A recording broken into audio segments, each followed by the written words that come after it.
I was banned from Thanksgiving. The message came through the family group chat on a Tuesday morning. We think it's best if you skip Thanksgiving this year. You've been causing a lot of drama, and honestly, you make everyone uncomfortable. My sister sent it. My brother hearted it. My mom didn't say a word. Want to know what I did to deserve it? I stopped being their ATM. That's it. I didn't yell. I didn't fight. I just said no to one loan I couldn't afford to give, or so I thought. Turns out the truth was way uglier than that. I had screenshots, bank records, receipts going back a year, and a credit card with no limit. So I did the only logical thing. I booked a private island for Thanksgiving week, and then I let the family group chat explode. Where are you watching from and what time is it there? Drop a comment. And if you want to see how this ends, hit that subscribe button now. You're going to need it. Let me back up. I was always the black sheep, the one who didn't quite fit. My sister was the golden child. Perfect grades, perfect husband, well, ex-husband now, and a smile that could melt my parents' wallets. My brother was the dreamer. Startup ideas, big visions, zero follow-through. And me, I was the worker. I put myself through college waiting tables and tutoring on the side. I lived in a studio apartment with a hot plate and a futon. I saved every penny. My siblings, they got family-funded weddings, down payments, emergency loans that were never really emergencies. When I graduated, my parents handed me a card with $200 inside and a note that said, "You'll figure it out." And I did. I grinded my way into tech. Started in customer support, taught myself to code at night, worked up to product manager at a Series C startup. Then the company got acquired. I walked away with low 7 figures. Not Bezos money, not even close, but enough to breathe, enough to stop living paycheck to paycheck. My family saw it differently. They saw a lottery ticket. They saw someone who owed them. Here's the thing about me. I keep records, every text, every Venmo, every promise to pay you back Friday. Call it paranoia, call it insurance, I call it survival. Because the first time my sister asked to borrow money, she said it was for a car repair. $800. I'll pay you back Friday, I promise, heart emoji. That Friday never came. 3 months before Thanksgiving, my sister called me. Hey, so I have this amazing opportunity. I want to open a boutique, curated vintage, sustainable brands, really high-end. I congratulated her. I thought it was just a dream she was sharing. Then she said it. I need you to co-sign a $90,000 loan. I went quiet. It's not a handout, she said quickly. It's an investment in family, you'd be part of it. I'm not comfortable mixing family and business, I said. Calm, polite, her voice changed. So that's a no. Yeah, that's a no. 2 days later, my brother called. He looped in my sister. It was a Zoom intervention. You're being selfish, he said. You have all this money and you won't help your own sister. That's disgusting. I worked for that money, I said. We were there for you, my sister shot back. When you were struggling, we supported you. I wanted to ask when. I wanted receipts from them for once, but I stayed silent. My parents were on the call too. They didn't say a word, but their silence said everything. My brother leaned into the camera. Don't be surprised if people remember this. The call ended. 3 days later, my sister texted me, "We'll see how you feel when you need us someday." I didn't reply. I should have known that was just the beginning. The group chat message came in mid-October. I was at my desk when my phone buzzed. We think it's best if you skip Thanksgiving this year. You've been causing a lot of drama, and honestly, you make everyone uncomfortable. My sister wrote it. My brother liked it within 30 seconds. My cousin, who I barely even talked to, chimed in. Maybe it's for the best, heart emoji. My mom didn't respond. My dad said nothing. I read it 3 times. Then I put my phone down and stared at my wall. I cried. I'm not too proud to admit that. I scrolled through old photos on my phone, family vacations, birthdays, graduations. In every single one, I was slightly to the side, slightly out of frame, always in the background. For a moment, just a moment, I thought about apologizing, about offering the money, about doing anything to stop feeling like this. Was I the villain? Had I really been selfish? Then I opened my laptop. I clicked on a folder I'd created 6 months earlier, the one labeled just in case. And I remembered. I thought I'd lost my family that day. Turns out I'd never really had them. Inside that folder was a spreadsheet, color-coded, itemized, brutal.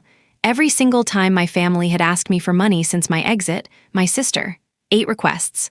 Total, $4,200. Repayment status, outstanding, car repair, vet bill, rent shortfall. Just until my check clears. Bridesmaid dress for a friend's wedding, security deposit, phone bill, therapy copay, not $1 paid back, my brother. 6 requests. Total, $2,800, also outstanding. One of them was for emergency rent while he was posting Instagram stories from Cabo. My parents, 3 requests. Total, $6,000. They said they needed a new roof. 2 months later, they bought a boat.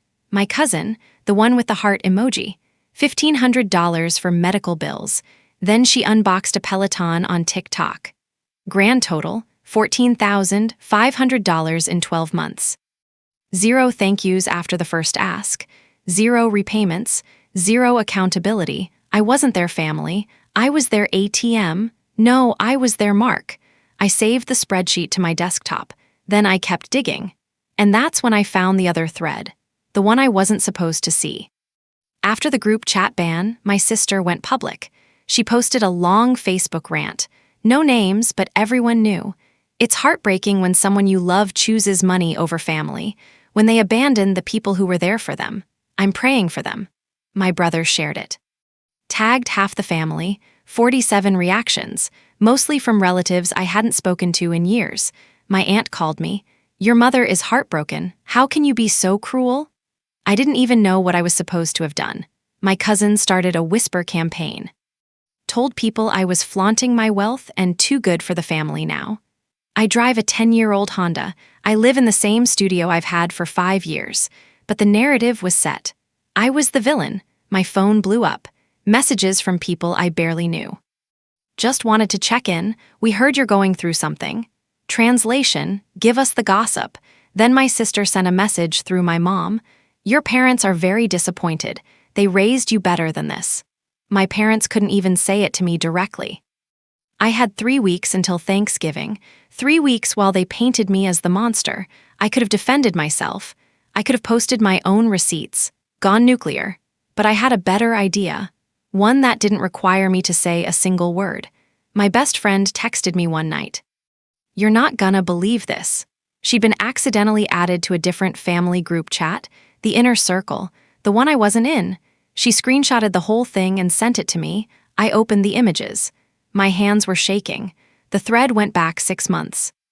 Before the boutique ask, before the Zoom intervention, my sister to my mom, "If we freeze them out, they'll panic and offer the money to get back in. It's basic psychology." My brother's reply, "Exactly, we just need to stay united. No one breaks." My mom, "I feel bad doing this, but we really do need help with the house." My sister again, "It's not cruel, it's strategy. They have the money, we have the need. This is how families work." The Thanksgiving ban wasn't emotional. It wasn't about drama or discomfort. It was a coordinated shakedown. I wasn't their family. I was a target. I took a screenshot of every message.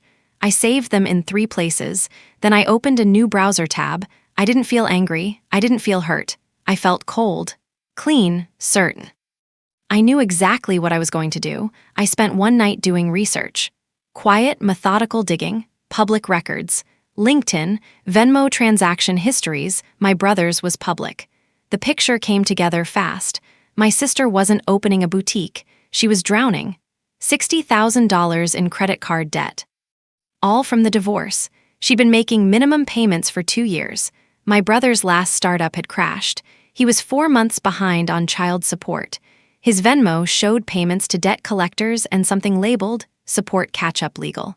My parents had remortgaged the house. $127,000 at 7.9% interest. Filed in August, right before the first freeze-out message. They were all underwater, financially suffocating, and I was the lifeboat. They didn't sit down and plan to hurt me. They sat down and planned to survive by using me. I didn't feel vindicated when I saw the numbers. I felt sad. If they'd just been honest, I might have helped, not with everything, but with something. Instead, they chose manipulation, coordination, cruelty. I closed the browser tabs, I took a breath, and I made one decision. Now I knew exactly what to do, and it wasn't what any of them expected. I didn't hire a lawyer. I didn't post a Facebook rebuttal. I didn't send a group text. I opened a luxury travel website. I scrolled through private islands in the Caribbean, Turks and Caicos. Overwater bungalows, private chefs, infinity pools. I found one. 7 days, $18,000. I booked it. Then I invited 3 people. My best friend, my old mentor from my first tech job, another friend who'd been there the night I cried over the group chat. People who had never once asked me for money. People who loved me when I had nothing. My chosen family. I drafted one message to the family group chat. I wrote it, deleted it, rewrote it, pared it down. 2 sentences, that's all it needed to be. I scheduled it to send Thanksgiving morning at 9 a.m. right when they'd all be in the kitchen prepping the meal I was too toxic to attend. I didn't want revenge. I didn't want to humiliate them. I wanted clarity. I wanted boundaries. I wanted freedom. And I wanted them to see, just once, that I didn't need their approval to be happy. I turned off my notifications. I packed my bag. The countdown started, and I didn't tell a single person what was coming. Thanksgiving morning, 9 a.m. I was on a plane. 30,000 feet over the Atlantic. My phone was in airplane mode, but the message had already sent. Back home, my family was in the kitchen, prepping turkey, mashing potatoes, setting the table for the dinner I was banned from, and then their phones buzzed. Hey everyone. I've decided to take your advice and spend the holiday with people who actually love me. Happy Thanksgiving from Turks and Caicos.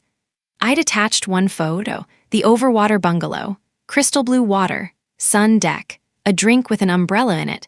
My best friend told me later what happened next. The group chat exploded. My sister, are you kidding me right now?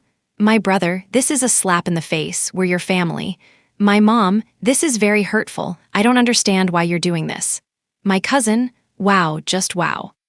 They spiraled for 10 minutes. Hurt, confused, angry, and then I sent the second message. One screenshot. The $14,500 spreadsheet, every loan, every excuse, every broken promise. Then the inner circle chat screenshot. The one where they planned to freeze me out. The one that said basic psychology and stay united. And then one line. I would have helped if you'd been honest, but I won't be manipulated. I'm turning off notifications now. I hope you all have a good dinner. My best friend said the chat went silent for 2 full minutes. Then it erupted. My sister, that was taken out of context. My brother, you're twisting everything. My mom, we were just worried about you. My cousin deleted her wow message. Then left the group entirely. My dad finally spoke, his first message in weeks. You've embarrassed this family. I didn't see any of it until I landed. By then, I had 147 unread messages. I was already on the island, snorkeling, laughing, free. I stayed off my phone for 5 days. I swam. I ate food I didn't have to cook. I watched the sunset with people who didn't need anything from me. It was the best Thanksgiving of my life. When I finally turned my notifications back on, the messages had slowed. My sister sent an apology, sort of. I'm sorry you felt hurt. That wasn't my intention. I think we both could have communicated better. No accountability, just deflection. My brother didn't apologize at all. He sent one message, you really went nuclear, huh? My mom's apology was conditional. I'm sorry this got so out of hand, but if you'd just been clearer about your boundaries from the start, none of this would have happened. Somehow, it was still my fault. My dad's message was the shortest. You embarrassed us. I hope you're happy. I responded to each of them privately, one message each. I'm open to rebuilding our relationship if you're willing to go to family therapy and acknowledge what happened. I'm not asking for groveling. I'm asking for honesty. My sister said no. She said therapy was too much and she'd already moved on. My brother never responded. My parents said they'd think about it. That was 6 months ago. I'm still waiting. Here's what happened instead. I moved out of my studio, got a bigger place. Nothing crazy, but it has windows that actually let in light. I started a mentorship fund for first-generation college students. $10,000 a year in scholarships. For kids who are working 3 jobs just to stay in school. Kids like I was. The money I would have burned on family loans? It's changing someone's life now. My sister's boutique never happened. She got a job in retail, blocked me on everything. My brother still tries to reach out when he needs money. I don't respond. My parents sent me a birthday card with no note inside, just their names. But my real family, the one I chose, we're closer than ever. I'm dating someone now, someone who didn't know about my bank account until month 3. Someone who loves me for me. I go to therapy. I've processed the grief. Because it is grief losing your family of origin, even when they were never really yours to begin with. I don't regret the island. I don't regret the receipts.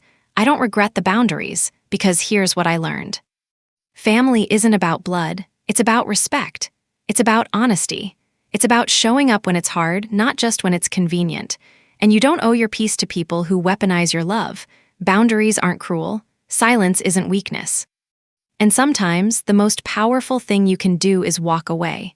So here's my question for you. Have you ever had to set a hard boundary with family? What happened? Drop your story in the comments. I read every single one. If this story resonated with you, hit that subscribe button. New story every week. And remember, your peace is not up for negotiation. This has been a fictionalized dramatization and is not legal or financial advice. Thanks for watching. I'll see you in the next one.